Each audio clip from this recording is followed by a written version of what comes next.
Olá, pessoal, tudo bem? Sejam todos muito bem-vindos à aula SE 4 de fenômenos térmicos. Para começar a aula de hoje, eu vou lembrando vocês de um ditado popular, que eu vou mostrar aqui.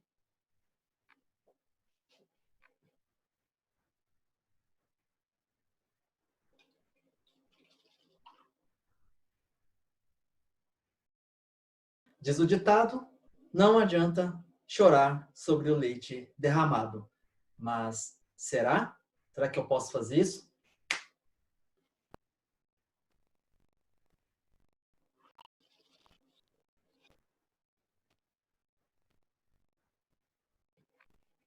Bom, o vídeo não ficou tão explícito assim, né? Mas eu quis mostrar aqui é justamente sobre a questão da reversibilidade.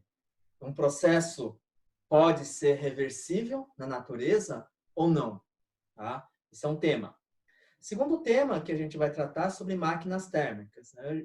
Genericamente falando, o que é uma máquina térmica? É um dispositivo que pega, ah, encosta lá numa fonte quente e há uma transmissão de energia, a entrada, o input da máquina é o calor e a máquina fornece basicamente trabalho mecânico, um pistão sendo empurrado, por exemplo.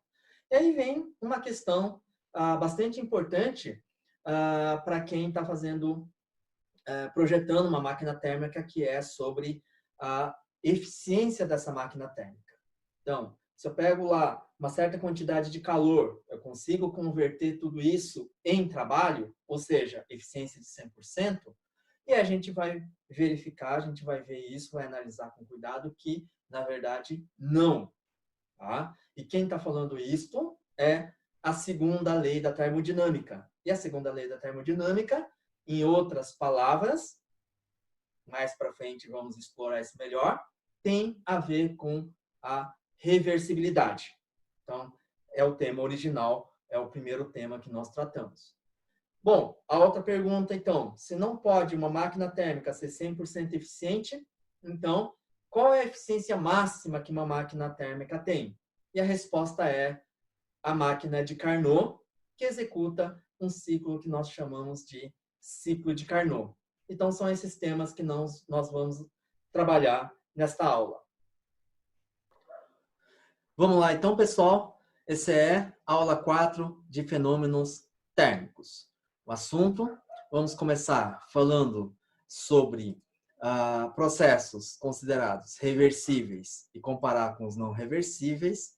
Na sequência, vou introduzir as máquinas térmicas e dentro do contexto, no contexto de máquinas térmicas, eu vou introduzir a segunda lei da termodinâmica. Uma máquina térmica especial é chamada de máquina de Carnot e nós vamos discutir e mostrar para vocês por que essa máquina é especial. Bom, sobre a reversibilidade ou reversibilidade de determinados processos. A gente verifica que na natureza existem processos que só acontecem num determinado sentido. Tá? Em princípio, se esses processos acontecessem em sentidos contrários, em princípio, não violariam a primeira lei da termodinâmica. Ou seja, não há problema de violação de energia, mas simplesmente acontecem num determinado sentido espontaneamente. Então, deixo aqui 3 exemplos. Primeiro exemplo, quando nós colocamos 2 corpos com temperaturas diferentes, o que nós verificamos é que, em contato, o calor vai fluir do corpo mais quente, ou seja, de maior temperatura, para um corpo de menor temperatura. Então, se nós colocamos em contato, haverá um equilíbrio térmico e os dois alcançam a mesma temperatura. Então, a gente nunca vê o fluxo do calor partir do corpo mais frio indo para o corpo mais quente. Ou 2 corpos, a mesma temperatura, eu separo e, de repente, um corpo começa a perder calor, diminuir a temperatura, e o outro começa a ganhar calor ou aumentar a temperatura. Então, isso não é um processo espontâneo na natureza. Pensando um pouquinho mais aqui, vamos pensar algo com mais cara de fenômenos mecânicos. Então, imagina uma bola de borracha. Eu vou simplesmente deixar essa bola de borracha cair. Tá? Tá aqui o chão. E a experiência prática mostra que vai descer, vai quicar. Geralmente, a altura vai diminuindo, vai, volta, e eventualmente o que acontece é que entra em repouso.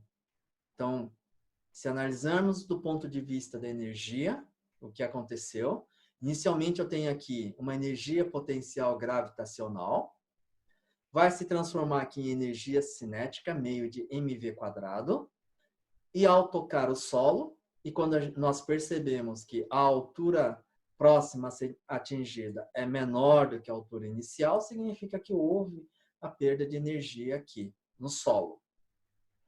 De uma forma geral, nós podemos dizer que uma parte da energia ficou na bola e outra parte ficou no solo. E quando o sistema, a bolinha, para em definitivo, significa que toda a energia mecânica foi dissipada, né? E em parte foi para o solo, em parte para a borracha. A gente pode pensar em termos de energia térmica, que é energia dissipativa, tá? E fica em repouso. Agora, uma situação contrária, quando eu pego uma bolinha quietinha aqui, tá? Não vai acontecer de uma dada determinada temperatura do solo, o calor chegar aqui, aumentar e transformar esse cara aqui em energia mecânica e começar a quicar. Isso, evidentemente, nós não observamos. E, a princípio, não teria nenhum problema com conservação de energia.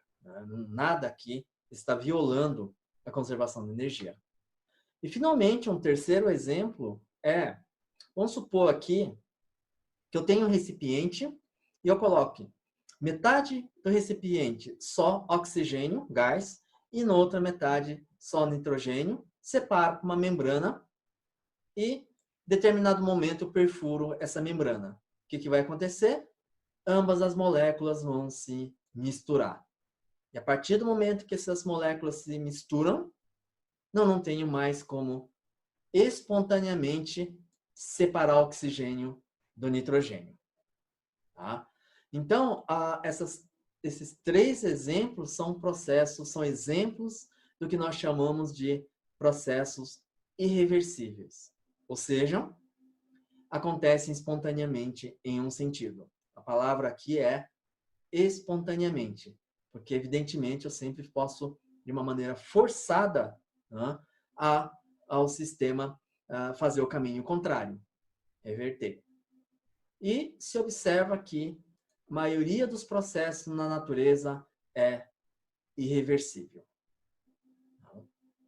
Agora, por outro lado, quando nós falamos que um processo é reversível, o que é esse processo reversível?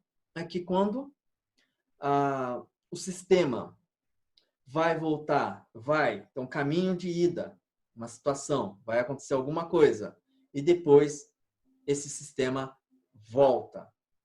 Porém, essa volta teria que ser exatamente o mesmo caminho. Caminho, subentende-se, não necessariamente caminho físico, mas, por exemplo, se a gente está falando de um gás ideal e coloca um processo em diagrama PV, significa o mesmo processo com sentido contrário. Tá? E para que isso aconteça, para esse caminho ser exatamente de ida, exatamente igual, só o sentido diferente, esses processos precisam ser quase estáticos. Ou seja, ao longo desse processo tem que haver equilíbrio térmico. Tá?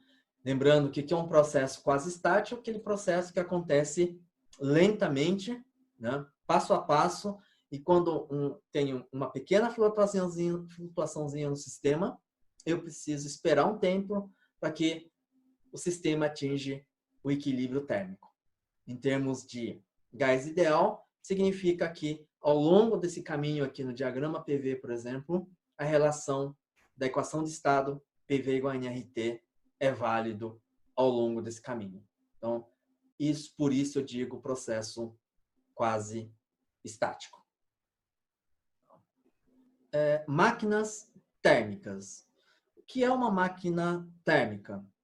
De uma forma geral, é um dispositivo que transforma parcialmente energia em forma de calor em energia mecânica. Uma palavra-chave aqui, que nós vamos entender ao longo aqui da explicação, a palavra parcialmente. Um exemplo de uma máquina térmica, uma usina termoelétrica, em que a queima do carvão transforma a água em vapor. Então, a fonte original aqui é o calor entrando no sistema. Aí o vapor coloca a turbina em rotação e aí haverá conversão em energia mecânica, que por sua vez vai alimentar o gerador elétrico. Em geral, uma máquina térmica opera com algo que nós chamamos substância de trabalho e realiza essa substância de trabalho, vai realizar processos cíclicos, envolvendo os seguintes passos. Então, o primeiro passo é o calor é transferido de uma fonte com uma temperatura alta, ou seja, eu tenho um reservatório térmico.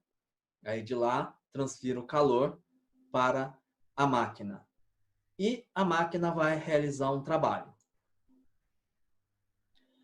E uma parte do calor da máquina vai ser descartado por uma fonte com uma temperatura mais baixa em relação aqui a essa temperatura elevada. Então, eu tenho esses três passos em que uma máquina térmica opera, com esses três passos. Aqui eu tenho essa figura que ilustra uma máquina a vapor. A substância de trabalho, nesse caso, é a água. Tá? Então, vamos lá, por etapas. Então, primeiro, eu tenho uma fonte quente. A água líquida entra na caldeira. Essa caldeira está em contato com essa fonte quente, portanto, entra um calor Q1. Esse calor, MC delta T, transforma e depois calor latente de vaporização e depois QMC delta T para o vapor e transforma a água líquida em vapor superaquecido. Uma válvula para controlar a entrada desse vapor superaquecido. E aqui eu tenho um pistão quando esse vapor superaquecido entra, quando a válvula se abre. E aí, esse pistão se move, geralmente de uma forma adiabática. Nesse processo de expansão, o que acontece é que tem esse movimento e aqui que a máquina realiza trabalho. Aí, ao haver essa expansão adiabática, o vapor diminui a temperatura. Então, aqui, no final do processo, eu descarto aqui um vapor frio. Esse vapor frio vai passar por uma região aqui, uma parte da máquina chamada condensador. Esse condensador, em contato com a fonte fria, a temperatura T2, vai descartar uma certa quantidade de calor, que eu chamo de Q2. E aí vai se transformar em líquido. A água líquida vem, posso ter aqui uma bomba de alimentação, venho aqui e coloco a água líquida na caldeira para reiniciar o ciclo. Então, esse é um processo envolvido numa máquina a vapor. Esquematicamente, uma máquina térmica, conforme já falamos, de 3 passos, tá? Aqui nós representamos esses passos com as figuras. Então, aqui temos primeiro, um reservatório térmico. A temperatura é TQ, quente, temperatura alta. Tá? Nessa temperatura alta, vai transferir uma certa quantidade de calor, que é Q de Q quente, para a máquina. A máquina vai realizar um trabalho, que eu chamo trabalho de máquina, e uma certa quantidade de calor, QF, é descartado na fonte fria a temperatura TF. Então, uma observação importante aqui é esse trabalho da máquina, W de máquina. Esse trabalho é realizado, a máquina é o meu sistema termodinâmico. Esse cara é meu sistema termodinâmico. E a máquina é que realiza trabalho. Tá? E lembrando que quando nós definimos o trabalho como sendo menos integral de PDV, é o trabalho realizado sobre o sistema. Então, existe essa relação aqui entre o trabalho realizado sobre o sistema que nós estamos acostumados e o trabalho da máquina que tem um sinal contrário. E como numa máquina térmica, o importante é o trabalho realizado pela máquina e a máquina realiza trabalho positivo, então nós abandonamos aqui o W no lugar, em seu lugar nós falamos do W da máquina. Tá? E lembrando que para uma máquina térmica funcionar aqui, é um processo, tem que desenvolver um processo cíclico. Tá? Então, você pensar em termos de diagrama PV e aqui substância de trabalho for, por exemplo, um gás, então imagine um processo fechado, cíclico. Tá? Se eu tenho um ciclo, então significa que quando eu parto de uma posição inicial, desenvolvo o ciclo. Então, eu chego na posição final igual ao inicial.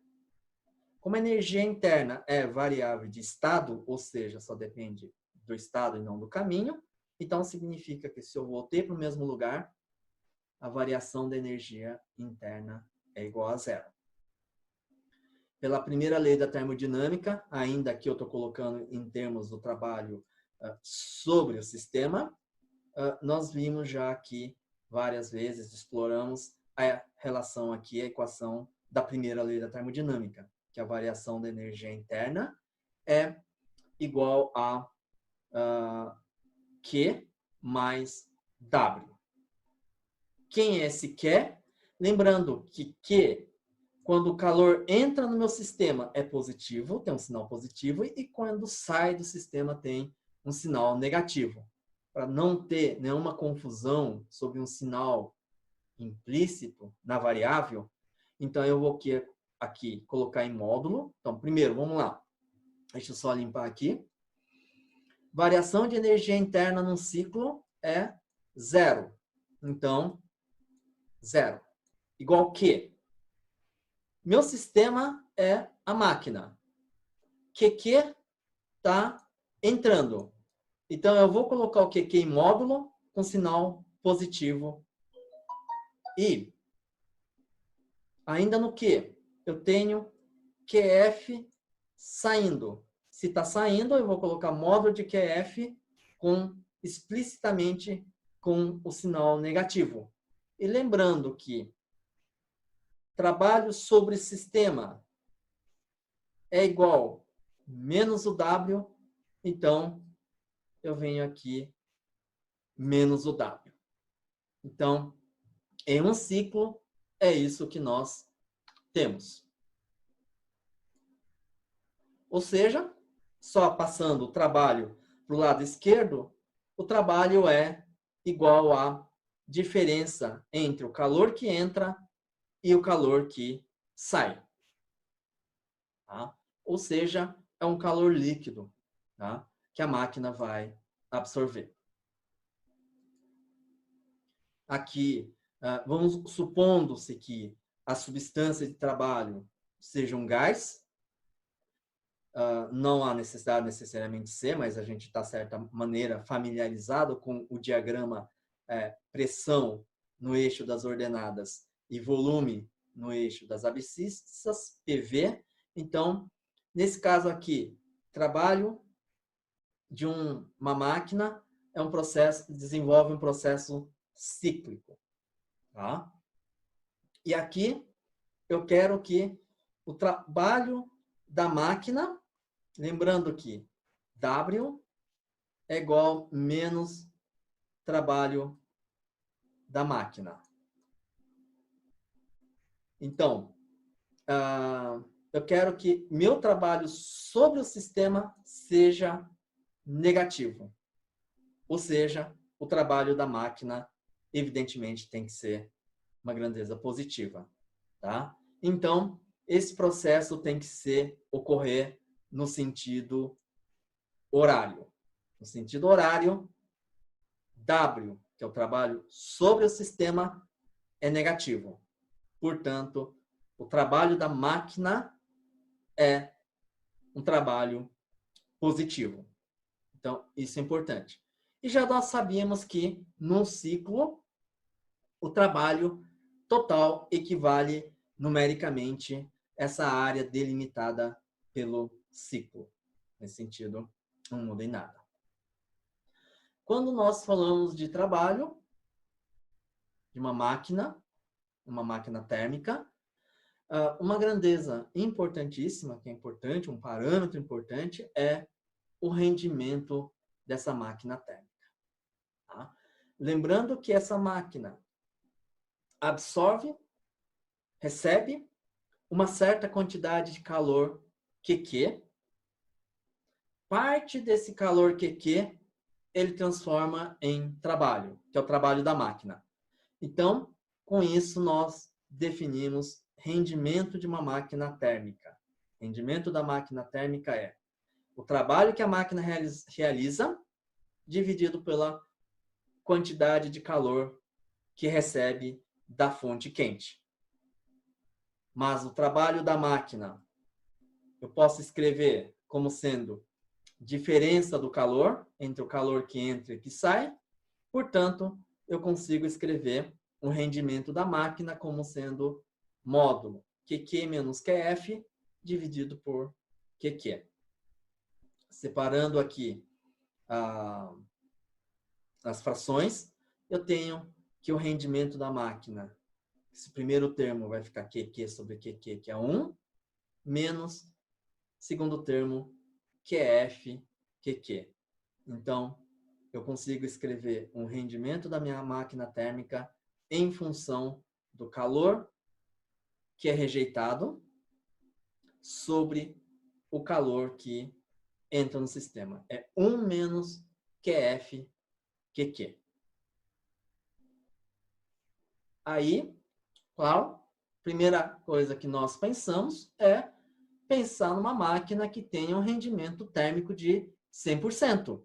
Então, eu olho a equação anterior e me parece que é fácil concluir que para ter um rendimento de 100% ou E igual a 1, QF seja igual a 0. Olhando mais para trás, isso significa que eu venho aqui e não vou desperdiçar nenhum calor.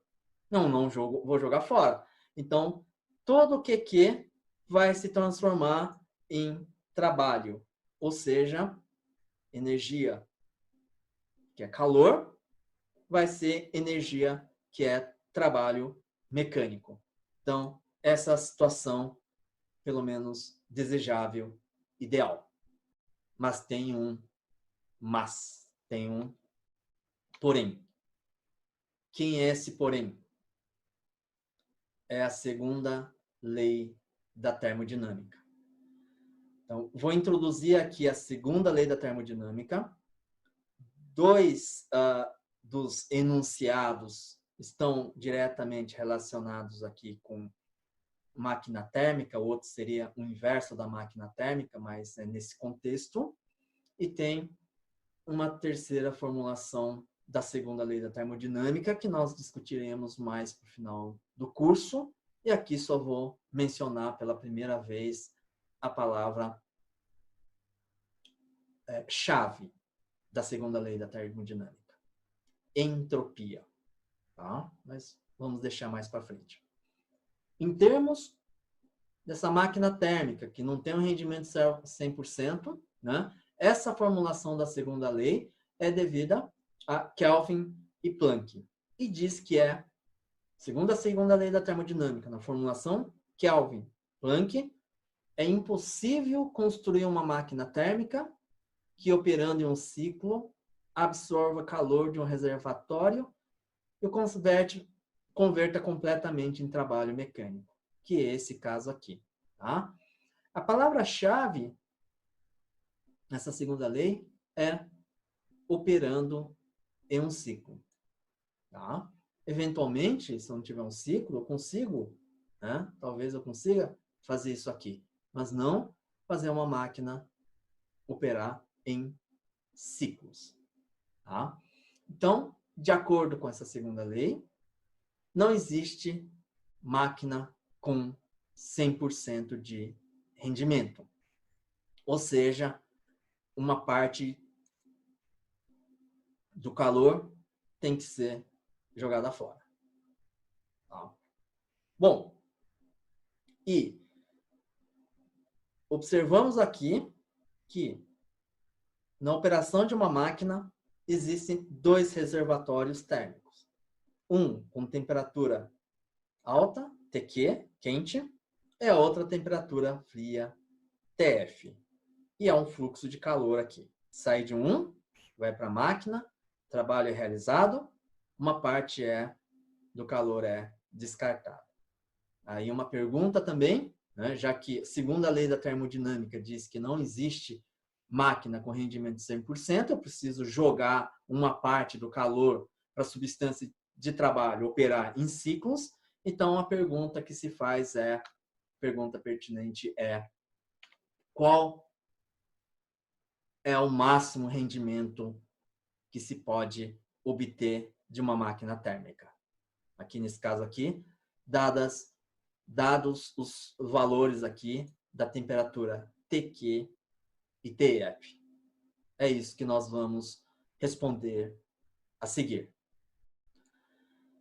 Mas antes, eu tenho um problema que é relativamente simples, mas então o objetivo aqui posso resolver isso em aula síncrona, mas é relativamente simples, é uma aplicação direta do que nós discutimos aqui, então eu não vou entrar em detalhes agora, não vou mencionar, não vou trabalhar com essa questão aqui agora, tá?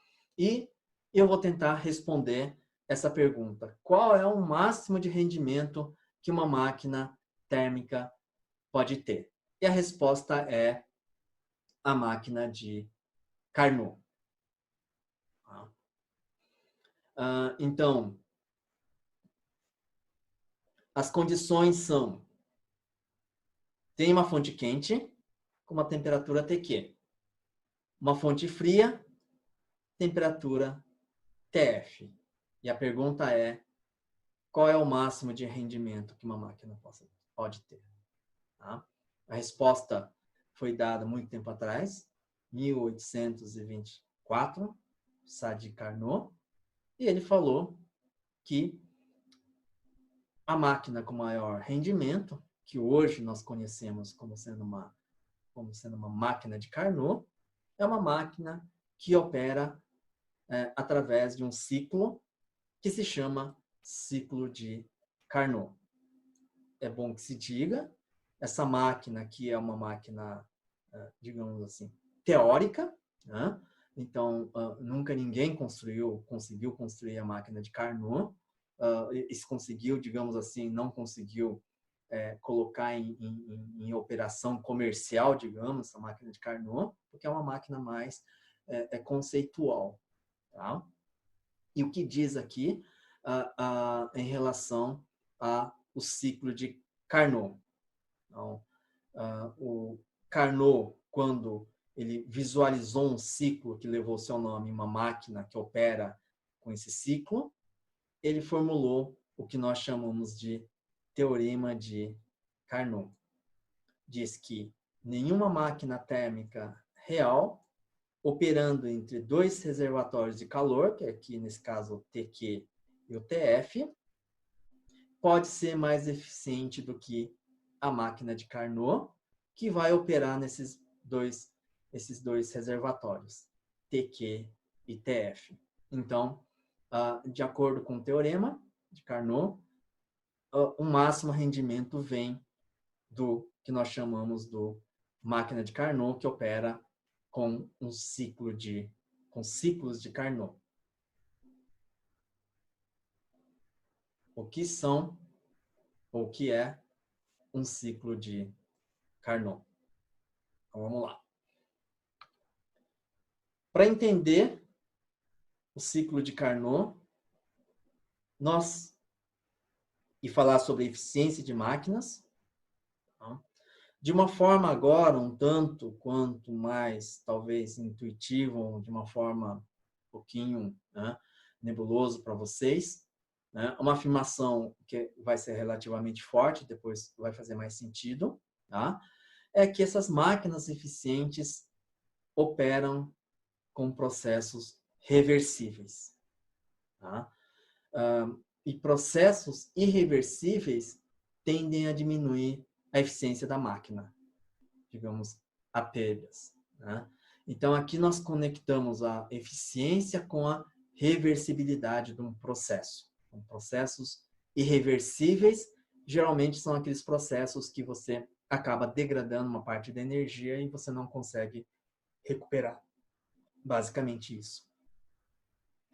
Um exemplo de um processo que é irreversível, conforme nós falamos lá, foi o primeiro exemplo de um processo irreversível, é fazer a transferência de calor através de diferenças de temperatura.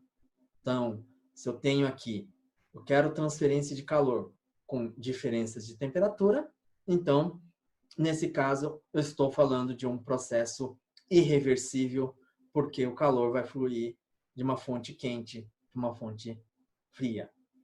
Tá? Então, nesse sentido, é interessante eu ter um processo reversível. O que é o processo reversível? A temperatura se mantenha constante. Aí vem aquela questão que eu abordei na aula 3, síncrona.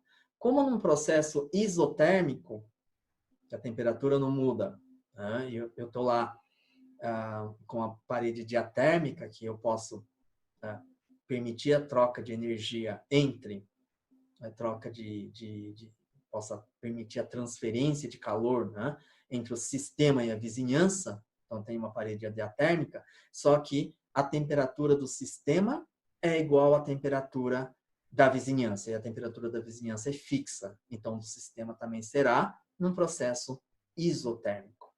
Né?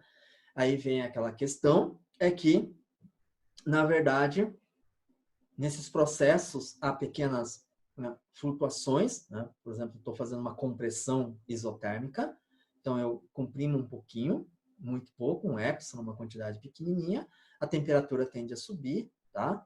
Então, aí é uma diferença pequena, mas há uma diferença entre o sistema e a vizinhança e a transferência de calor. Aí eu espero a situação entrar em equilíbrio térmico, ou seja, a temperatura da vizinhança e sistema são iguais, e aí eu realizo o segundo passo, e aí eu lentamente vou realizando os passos. Então, eu tenho aqui processo quase estático. Então, eu vou associar reversibilidade com a eficiência da máquina térmica. Tá? Então, a máquina de Carnot é uma máquina pensada, né, em termos de, para ser eficiente, vai trocar ou transferir calor através de processos isotérmicos. E como é ciclo, eu preciso fechar. Tá? E como eu vou fechar esse ciclo? Através de processos que não envolvam transferência de calor, que são processos adiabáticos. Então, aqui eu não vou ter problema de eficiência, porque não há transferência de calor. Esquematicamente, o ciclo de Carnot, eu tenho um pistão aqui com 4 momentos ou 4 situações. Tá? Primeiro, aqui no topo, eu coloco o gás. Vou imaginar a substância de trabalho aqui como sendo um gás, embora não precise necessariamente ser. Então, começo colocando o gás em contato com o reservatório de calor, temperatura TQ. Então, o que acontece? Entra calor, há uma expansão, e essa expansão eu quero que seja isotérmica. E aí, a expansão continua, mas eu corto contato com o reservatório. Então, Q igual a 0. O pistão continua subindo ainda. Então, nesse processo aqui, como Q igual a 0, é um processo adiabático. Aí, em seguida, eu coloco, com o pistão lá em cima, eu coloco o gás em contato agora com o reservatório de calor fria, temperatura baixa. Tá? E aí, o que acontece é que a passagem de calor, o gás vai perdendo o calor e o pistão vai baixando. A temperatura do gás é igual do reservatório, ou aproximadamente. Tá? Essa parte aqui, o volume está diminuindo, então uma compressão, temperatura do gás é igual do reservatório, então é um processo isotérmico, é uma compressão isotérmica. E aí eu corto o reservatório de calor, então Q igual a 0, mas o sistema ainda continua descendo, ou seja, comprimindo. Mas como agora Q é igual a 0, então o processo é adiabático, é uma compressão adiabática. Aí chega num volume mínimo, tá? Para em algum ponto, e aí volta aqui o ciclo. Entra em contato com o reservatório de calor TQ, pistão sobe, continua subindo agora Q igual a 0. Aqui entra em contato com o reservatório frio, diminui, continua diminuindo, e agora aqui é sem a troca de calor. Então, o ciclo de Carnot é composto de 2 isotermas, um a temperatura TQ e outra a temperatura TF. Esses 2 isotermas são conectados por 2 processos adiabáticos e processos diabáticos Q igual a 0. E a seguir, nós vamos calcular o rendimento, desenhar isso e calcular o rendimento da máquina de Carnot e pegando como exemplo, ou nós vamos trabalhar explicitamente com um gás ideal, embora o resultado seja geral. Mas nós conseguimos mostrar para um gás ideal. É o que eu farei aqui no quadro. Vamos agora calcular a eficiência do ciclo de Carnot. Então, eu vou tomar como substância de trabalho para calcular o rendimento do ciclo o gás ideal. Tá? Eu vou desenhar aqui mais ou menos no canto para ganhar um pouquinho de espaço. Então, num diagrama PV, então, tenho a pressão no eixo das ordenadas, como sempre eu faço, volume no eixo das abscissas.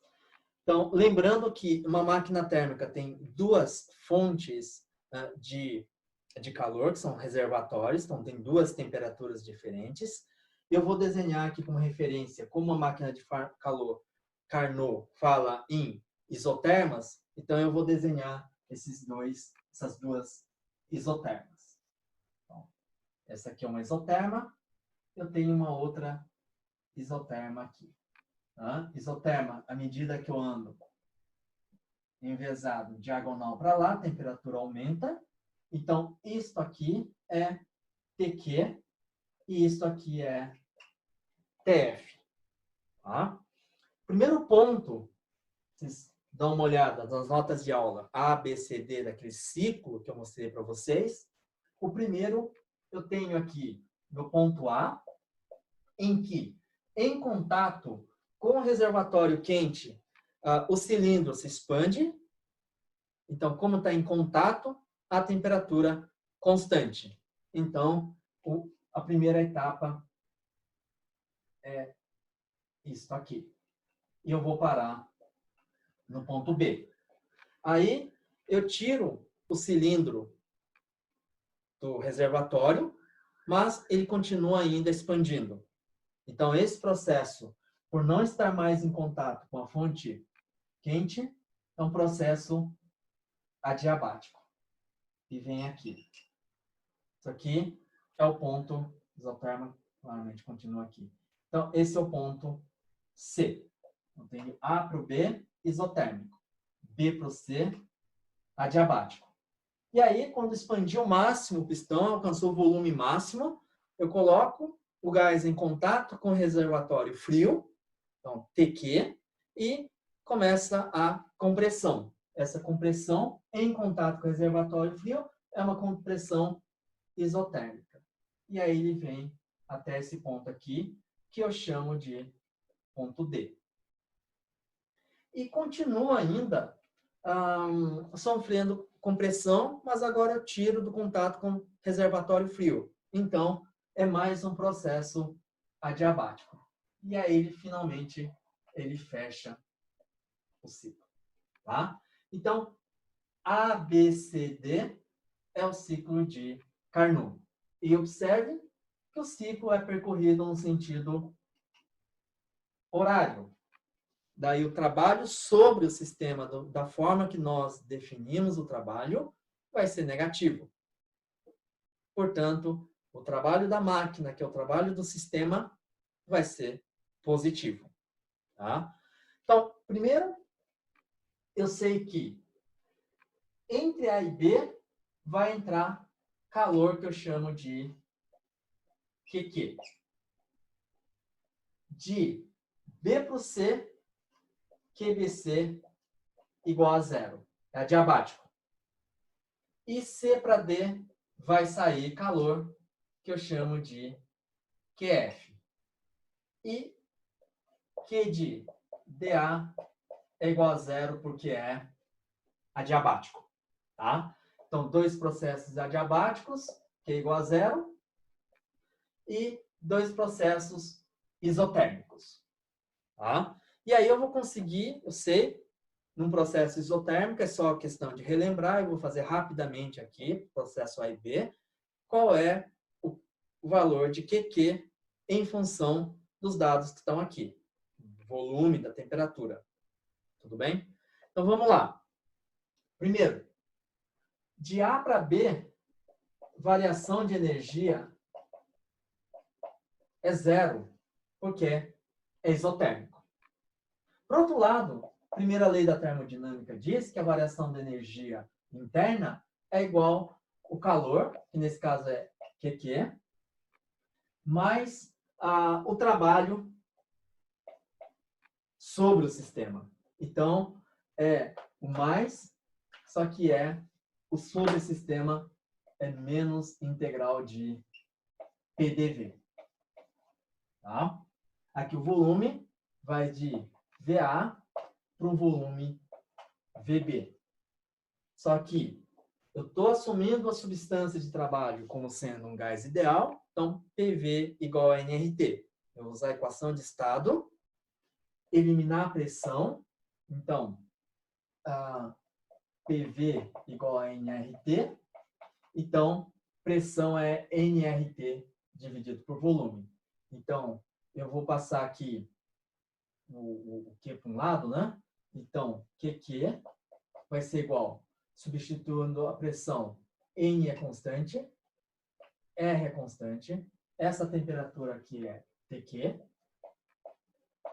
integral de VA até VB, o DV, e Quando substituo o P, tem um volume no denominador.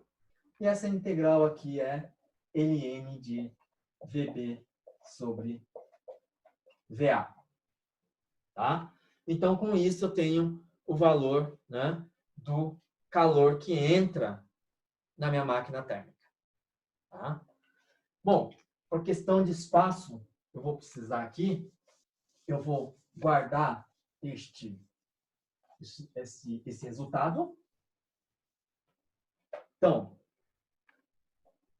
QQ, NR, TQ, ln de VB sobre VA. Tá?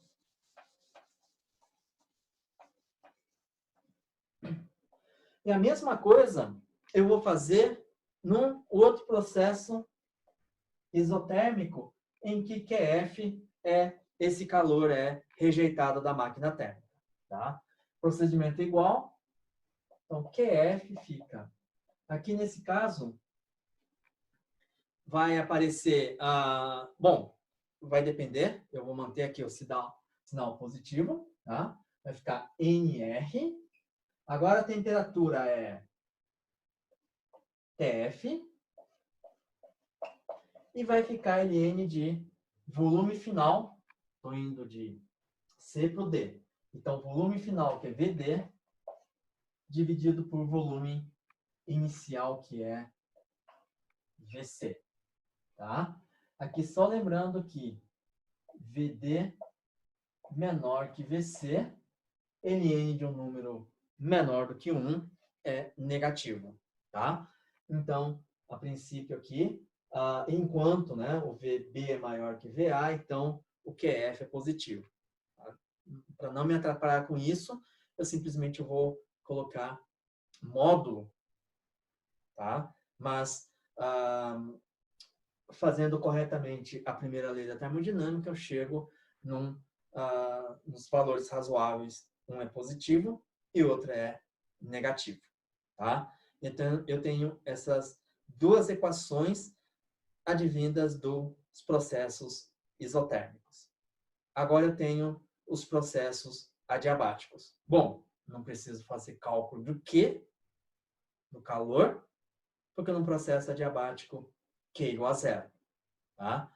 Mas eu vou fazer o seguinte, num processo adiabático, eu tinha mostrado na aula 3 anterior para vocês, que pressão multiplicado por volume elevado a gama é constante. Em vez de escrever PV, relação entre pressão e volume, eu posso também, usando a equação de estado de um gás ideal, eu posso escrever a relação entre temperatura e volume num processo adiabático. Tá? Então, eu tenho aqui um processo adiabático do B para o C. Eu tenho no ponto B do processo adiabático que temperatura no B, que é TQ, multiplicado pelo volume no B, que é VB, elevado a gama menos 1. Esse valor é constante ao longo do processo adiabático. Então, ele deve essa relação aqui deve valer também para o ponto C. Ponto C, a temperatura é TF e o volume é VC. Então, é VC gama menos 1. Tá? O outro processo adiabático, de D para A. Então, em D, a temperatura é TF. Deixa eu colocar o frio para o lado direito. Volume é VD. Então, gama menos 1. Essa relação é igual ao longo do processo adiabático, então tem que valer no A. E no A, a temperatura é TQ. E o volume é VA. Então, é TQ, VA, gama menos 1. Basicamente, eu tenho 4 equações. Tá? E a seguir, o que eu vou fazer?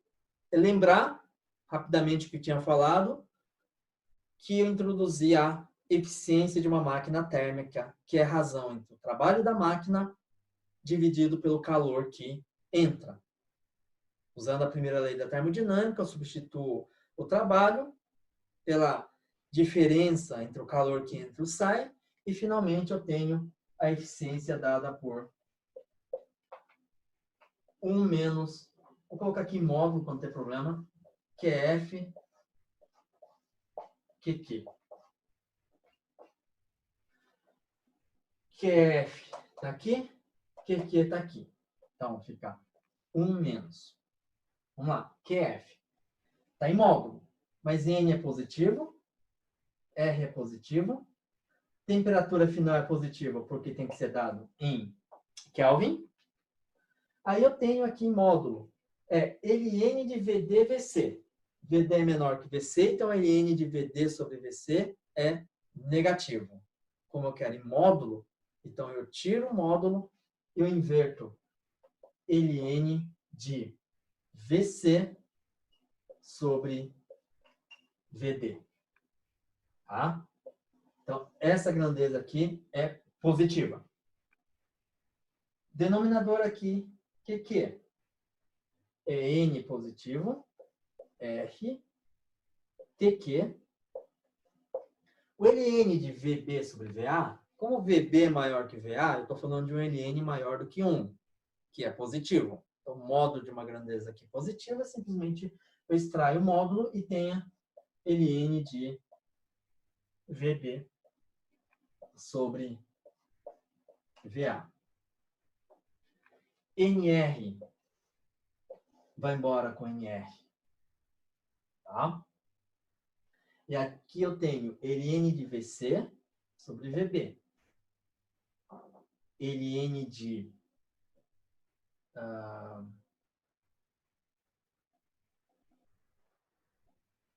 V. Aqui é VC por VD.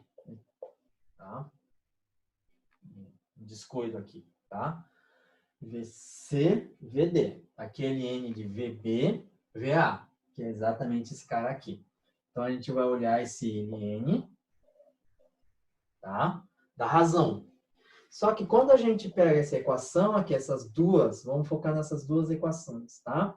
Vamos fazer a equação de cima dividida pela equação de baixo, membro a membro, tá? TQ vai embora com TQ do lado esquerdo, vai ficar VB sobre VA elevado a gama menos 1. Então, daqui vai ficar VB, gama menos 1, VA, gama menos 1. Igual. Lado direito, TF vai embora com TF, vai ficar VC, gama menos 1, VD, gama menos 1. Tá? O que essa relação está querendo dizer? Que independe do valor do gama que está aqui, tá? Que, na verdade, VB sobre VA é igual a VC sobre VD. Mas aqui eu tenho o Ln de VC sobre VD por Ln de VB sobre VA. Então, o que isso significa? Esses dois termos são iguais, portanto, esse termo se anula, esse termo já não tem, já anulou. Então, eu tenho o rendimento da máquina de Carnot é 1 menos TF/TQ. Tá? Então, esse é o resultado importante. Tudo bem? Bom, olhando aqui essas duas igualdades, isso aqui é definição, basicamente, quer dizer, decorre da definição, né, do rendimento, e essa segunda igualdade só vale para máquina de Carnot. Então, eficiência de Carnot,